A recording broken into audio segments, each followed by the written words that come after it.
Dios me lo bendiga. Qué gozo estar junto a usted en sus hogares. Estamos, hermano, como en el Instituto Bíblico del Aire, enseñando la palabra del Señor para nuestro bien. Aunque ustedes no tienen su material en sus manos, le queremos decir o decirle que le tenemos una bendición. El instituto tendrá o está ya por Facebook, de manera que usted lo puede bajar de ahí y gozarse, y vamos a estudiar juntos la palabra del Señor en este día. El capítulo 20 del libro de los Hechos es un capítulo demasiado emblemático, tiene mucha importancia, y yo quiero que ustedes vayan conmigo y que lo leamos y según vamos leyendo, vamos nosotros entusiasmándonos y haciendo esto para nuestro crecimiento espiritual, porque todas las cosas que uno ve que la gente está poniendo ahora por las redes sociales, dicen que en las iglesias hace demasiado falta el conocimiento de la Biblia, la palabra del Señor. De manera pues que vamos, en el nombre del Señor, vamos hacia adelante. Vamos a leer en el capítulo 20 los primeros 6 versículos que dicen así: después que cesó el alboroto, llamó Pablo a los discípulos y, habiéndolo exhortado y abrazado, se despidió y salió para ir a Macedonia. Después de recorrer aquellas regiones y de soltarle con abundancia de palabra, llegó a Grecia. Después de haber estado allí 3 meses, siéndole puesta acechanza por los judíos, para cuando se embarcase para Siria, tomó la decisión de volver por Macedonia. Y le acompañaron hasta Asia Sópater de Berea, Aristarco y Segundo de Tesalónica, Gallo de Derbe y Timoteo, y de Asia Tíquico y Trófimo. Esto, habiéndose adelantado, nos esperaron en Troas, y nosotros, pasados los días de los panes sin levadura, navegamos de Filipos, y en 5 días nos reunimos con ellos en Troa, donde nos quedamos 7 días. Al ver esto, yo he puesto el título a estos 6 versículos: la jornada en Grecia. La cosa que hizo Pablo después del alboroto en Éfeso. Usted sabe que allá se le armó un alboroto en Éfeso, como estudiamos en la clase pasada, en que la gente estaba gritando mucho por la diosa Diana. Y nosotros le enseñamos que San Pablo desbarató ese imperio sin decir una sola palabra contra la diosa. Y recuerde que yo dije que la predicación del evangelio no es contra nada, sino a favor de.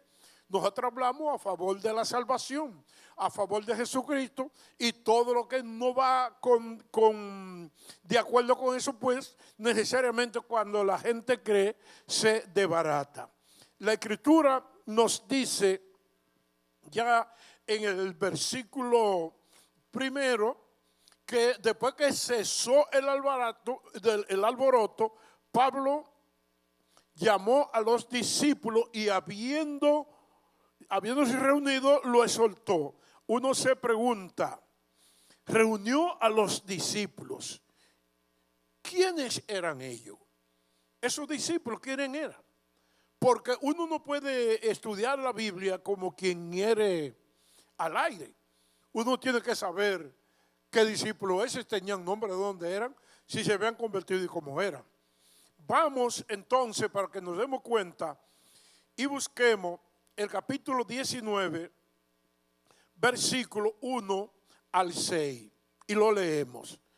Aconteció que entre tanto que Apolo estaba en Corinto, Pablo, después de recorrer las regiones superiores, vino a Éfeso y hallando a ciertos discípulos les dijo: ¿recibiste el Espíritu Santo cuando creíste? Ellos le dijeron: ni siquiera hemos oído si hay Espíritu Santo. Entonces dijo: ¿en qué pues fuiste bautizado? Ellos dijeron: en el bautismo de Juan. Dijo Pablo: Juan bautizó con bautismo de arrepentimiento, diciendo al pueblo que creyesen en aquel que vendría después de él, esto es, en Cristo o en Jesús el Cristo.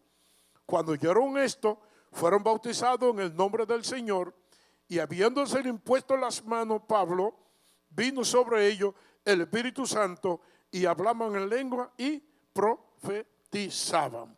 Entonces, cuando uno dice, ¿quiénes eran esos discípulos? En primer lugar, uno dice, bueno, los 12 discípulos aquellos que Pablo encontró, que eran bautizados en el bautismo de Juan. Eso fue lo primero que Pablo encontró ahí en Éfeso. Esos son con los discípulos que dice la Escritura que él se reunió. Luego vayamos al versículo 9 que dice: pero endureciéndose alguno y no creyendo, maldiciendo el camino delante de la multitud, se apartó Pablo de ellos y separó a los discípulos, discutiendo cada día en la escuela de uno llamado Tirano. Ahí dice que San Pablo, entonces, cuando la gente no quiso saber, cuando le hablaba en la sinagoga de los judíos, entonces separó a los discípulos y se fue para la escuela de Tirano. Veamos versículo 18 hasta el 20. Y muchos de los que habían creído venían confesando y dando cuenta de sus hechos. Asimismo, muchos de los que habían practicado la magia trajeron los libros y los quemaron delante de todos. Y hecha cuenta de su precio, hallaron que era 50,000 piezas de plata. Así crecía y prevalecía poderosamente la palabra del Señor. De manera que en esos versículos que acabamos de leer, entonces ya nosotros sabemos quiénes eran esos discípulos de Pablo. Lo distinguimos como los primeros 12 que eran discípulos de Juan, y los otros que no sabemos cuántos eran, que eran discípulos que Pablo se había ganado para el Señor en su predicación de los primeros meses en la sinagoga de los judíos, y después 2 años en la escuela de Tirano. Porque oiga lo que dice el versículo 20. Y así crecía y prevalecía poderosamente la palabra del Señor. Oiga, entonces llegamos a la primera parte del capítulo 20 y ya identificamos a los discípulos que Pablo se reunió con ellos, se despidió y salió de Macedonia. Ahora, ¿cómo nosotros catalogamos esa despedida? Miren, la Biblia lo que dice es que ellos, después que lo exhortó, entonces dice la palabra, lo abrazó. Abrazado, se despidió y salió. ¿Usted sabe lo que significa un abrazo? ¿Usted sabe lo bien que se siente la gente cuando otro le da un buen abrazo? Señores, y yo le hago una pregunta. ¿Cuándo fue la última vez que usted recibió o dio un abrazo? Porque en nuestro país eso está prohibido, y no en el país completo, eso está prohibido en el mundo entero. Yo en mi salida por la América Latina, cuando yo era director de misiones de las Asambleas de Dios aquí en el país, yo tuve que ir a muchísimos países y fui a la Argentina y fui a Uruguay. Y yo me quedé sorprendido mayormente por tres cosas que caracterizan, hermano, a esa sociedad. Número uno, el saludo de ellos. Ellos no se saludan como los otros latinoamericanos. Usted ve un uruguayo, un argentino, y lo va a saludar más o menos de esta manera. ¿Cómo anda? ¿Cómo anda? Nosotros decimos, ¿cómo está? Ellos, ¿cómo anda? Y cuando se responden el saludo de cómo anda, entonces se abrazan y se dan 2 besos. En vez de uno, se dan 2 besos. Ahora yo estaría pensando o pienso, ¿cómo están los argentinos y los uruguayos sin beber su mate y darse sus besos y sus abrazos característicos? Si a nosotros nos hacen falta, yo recuerdo que la última vez que yo fui a un supermercado en estos días, antes de que cerraran todo, veo a una hermana que hace tiempo que yo no veía y me dice, pero usted se puede abrazar todavía, pastor. Y me dio ese abrazo tan efusivo, tan feliz que uno se sintió. Pero ese fue el último abrazo que yo recibí de la gente, porque después vinieron el mandato del gobierno de que nadie socialmente puede estar junto, que tiene que todo el mundo que retirarse por lo menos a 2 metros de distancia o 1,5 metros. Sin embargo, qué bueno, qué bien se siente la gente cuando se abrazan la gente. Ahora, dice la palabra, seguimos leyendo, todavía estamos en el versículo 1 del capítulo 20, que dice la palabra, se despidió y salió para ir a Macedonia. Uno habla de Macedonia, y como uno habla de Macedonia, la Biblia dice que él salió para ir a Macedonia. ¿Qué nos recuerda esta región? Ustedes deben tener bien en mente que Pablo no fue a Macedonia porque quiso ir. Si vamos al capítulo 17 y veamos los versículos 6 al 12 de la palabra del Señor, para que nos demos cuenta de cómo Pablo llegó a Macedonia por primera vez. Capítulo 16. Ok.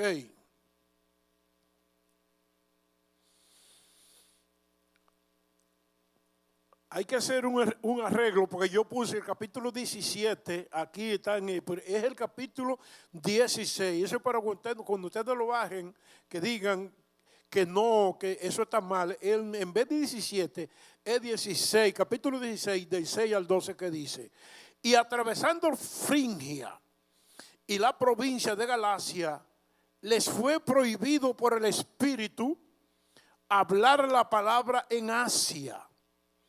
Cuando llegaron a Misia, intentaron ir a Bitinia, pero el Espíritu no se lo permitió. Y pasando junto a Misia, descendieron a Troas. Y se le mostró a Pablo una visión de noche. Un varón macedonio estaba en pie, rogándole y diciendo, pasa a Macedonia y ayúdanos. Cuando vio la visión, enseguida procuramos partir para Macedonia, dando por cierto que Dios nos llamaba para que les anunciásemos el evangelio. Zarpando pues de Troas, vinimos rumbo directo a Samotracia y al día siguiente a Neápolis y de allí a Filipos, que es la primera ciudad de la provincia de Macedonia y una colonia, y estuvimos en aquella ciudad algunos días. Ya ustedes se dan cuenta cómo fue que Pablo llegó a Macedonia. Para que ustedes se den cuenta, señores, que en la predicación del Evangelio hay que estar buscando siempre la dirección del Espíritu Santo. Dirigido por el Señor, sabemos, hermano, que todo no va a salir bien. Entonces, ¿cuál fue la primera ciudad que él visitó en Macedonia? La Biblia dice que fue Filipo. Ahí Pablo hizo de Filipo como un cuartel y plantó la primera iglesia. La plantó ahí en Filipo. De ahí que nosotros tenemos la carta que dice que va dirigida de San Pablo a los filipenses. Filipenses, hermano, es el gentilicio de Filipo. Entonces, ahí San Pablo plantó la primera iglesia europea. Amén. Ahí en Filipo. Esa es la verdad. Además, vamos otra vez al capítulo 20. Ahora vamos a ir al versículo 3, que dice: después, o vamos mejor al versículo 2. Después de recorrer aquellas regiones y de soltarle con abundancia de palabras, llegó a Grecia. Después de haber estado allí 3 meses y siéndole puesta acechanza por los judíos para cuando se embarcase para Siria, tomó la decisión de volver por Macedonia. Miren, ¿qué hizo Pablo en esa zona cuando llegó a Grecia ahí? Ya él comenzó a exhortar a los hermanos, comenzó a predicar, a darle palabras de aliento, y duró ahí durante 3 meses. Él estuvo en esa zona. Fíjense que San Pablo, hermano, era un misionero, un predicador, que él no, como que no andaba demasiado rápido en ninguna parte. Porque el que hace la obra del Señor para plantar iglesias y ganar alma para Cristo y fortalecerla, tiene que tener paciencia. Y San Pablo se tomaba su tiempo. Él estuvo ahí en Grecia, estuvo ahí 3 meses. Pasó ese tiempo allí. Ahora, el tiempo pasó y él quiso embarcarse para Siria. Ahora, ¿qué pasó con Pablo cuando que él le llegó a la mente? Los judíos, los enemigos acérrimos de Pablo, por la que Pablo oró tanto y quería salvarlo, ellos tuvieron acechanza contra él. Eso es lo que dice, acechanza. ¿Qué significa acechanza ahí? Que lo querían agarrar preso para impedir que él siga predicando el evangelio. Entonces, ¿qué hizo Pablo para impedirlo? Para impedirlo, Pablo lo que hizo fue que dijo: ustedes creen que me van a agarrar a mí. Y en vez de embarcarse, se fue a pie. O no se fue a pie, sino que se fue por tierra. No usó un barco. Entonces, por eso él lo hizo así. Porque mucha gente tiene que saber lo que dijo Salomón. Que el avisado, cuando oye el peligro, ¿qué hace? Se aparta, huye, se esconde. Ahora el insensible, el tonto, va y recibe el daño. San Pablo dice: usted, porque uno es predicador del evangelio, Uno tiene que entregar su cuerpo para que lo maten y lo desbaraten. Uno tiene, hermano, que defenderse lo más que pueda. En el nombre del Señor, no sea tonto. Usted no tiene que agarrar el golpe voluntariamente de nadie. Yo recuerdo que una vez un amigo mío me dijo, bueno, pastor, la Biblia dice que si tú le das al que te da por la cara derecha, que le dé la izquierda. Si te da un galletón a ti, ¿qué tú haces, pastor? ¿Usted sabe que yo le contesté? No quieras tú saber lo que yo voy a hacer. Imagínate que yo le digo, bueno, le doy la otra cara, tal vez mismo me dé un galletón ahí mismo de una vez. Pero uno le da la palabra adecuada. Y otra vez, para que ustedes sepan cómo uno defenderse. Yo me recuerdo que estábamos en un tiempo político muy fuerte. Y yo era pastor en un pueblo del este del país. Y viene el jefe de la policía ahí en el pueblecito, que era un sargento de la policía, y me está haciendo insinuaciones políticas. Y me dice, bueno, pastor, usted sabe que el gobierno actual es un gobierno que está trabajando mucho a favor del país. Y lo que yo le pido, que usted tiene que decirle a los hermanos de la iglesia que voten por el candidato de él, que se va a reelegir, que es el hombre que nosotros necesitamos. Así que ya ustedes saben, imagínense usted, hermano, yo como pastor, si yo le digo que no, que yo no me meto en eso, en ese tiempo, ese hombre me podía trancar y hacer y hasta darme golpe ahí. Y usted sabe que yo le dije, el Señor me puso la palabra. Yo le dije a ese sargento de la policía, bueno, vamos a ver. No le dije ni que sí ni que no. Y con el vamos a ver, lo dejé esperando hasta el día de hoy. Porque ¿cómo usted cree que yo le voy a decir a los hermanos que voten por fuera o voten por sultano? Cada uno que vote por el que quiera. Es decir, que uno se tiene, hermano, que defender. Y recuerdo la palabra que dijo el Señor Jesucristo una vez, que cuando lo lleven a los tribunales, que no se preocupen por qué palabra van a decir, porque el Espíritu Santo le va a poner la palabra en la boca. Y a mí me la puso en esa ocasión y me libró de ese hombre. Amén.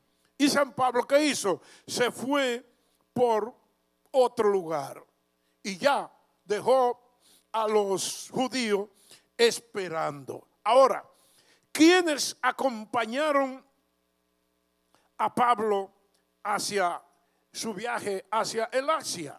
Bueno, el versículo 4 nos dice cuáles eran sus acompañantes. Ahí estaba Sópater de Berea, Aristarco y Segundo de Tesalónica, Gallo de Derbe y Timoteo, y de Asia, Tíquico y Trófimo. Es decir, que Pablo tenía un buen equipo.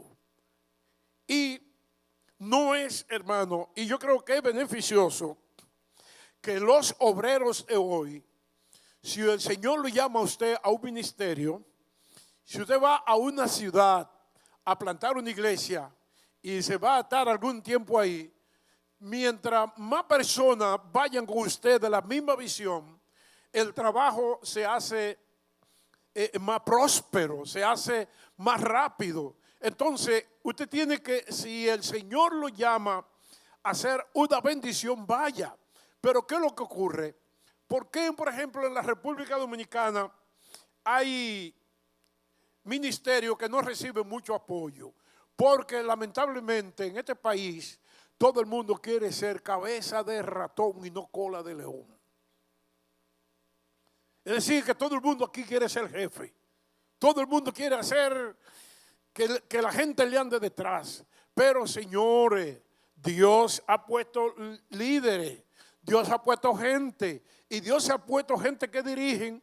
Y Dios ha puesto gente para ser dirigido. Entonces, todos no podemos ser jefes. Todos no podemos ser pastores. Todos no podemos ser evangelistas. Todos no podemos ser misioneros. Todos no podemos ser apóstoles, todos no podemos ser profetas, pero se necesitan gente que nos ayuden.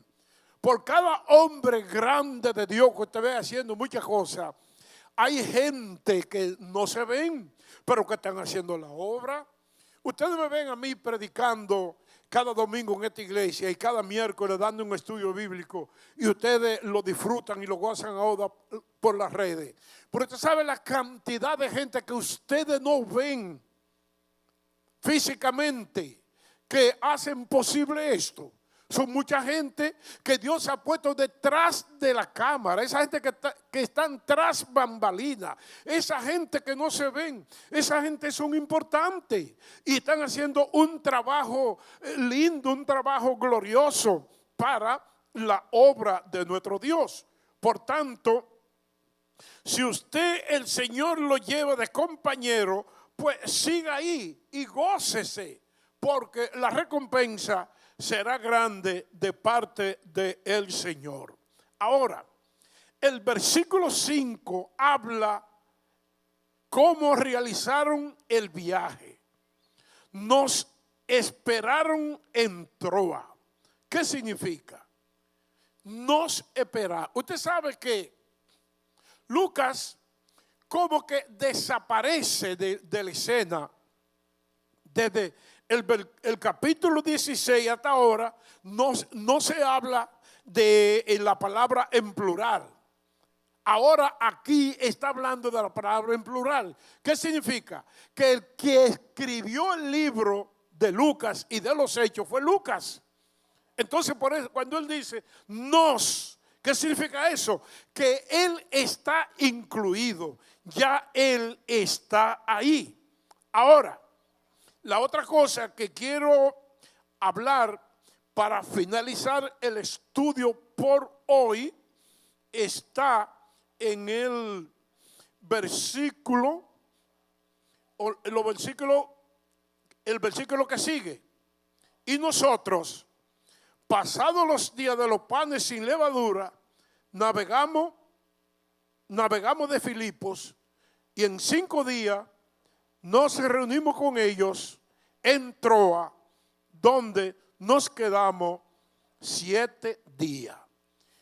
Hasta ahora hemos estudiado esta parte que habla del ministerio de Pablo en Grecia. Ahora bien, hermano, noten que dice el versículo 6, nos habla de los panes sin levadura. ¿Qué es lo que significa eso? De los panes sin levadura. ¿Qué expresión es esta?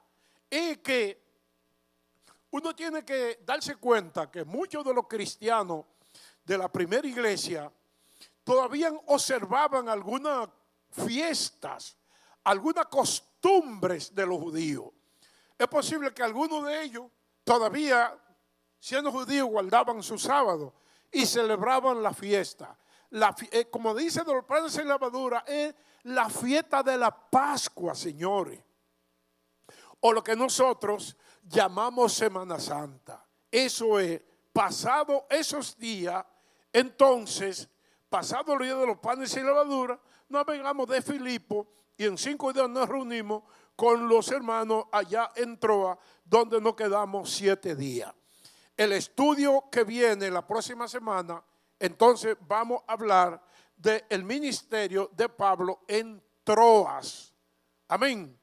De manera que Dios los bendiga, y a los hermanos les recordamos que ya comenzamos la Semana Santa la semana que viene, que estemos tranquilos en nuestra casa, que gracias al Señor en esta Semana Santa yo veo que no vamos a tener tantos muertos por la fiesta de la gente, porque todo el mundo tiene que estar obligado en su casa.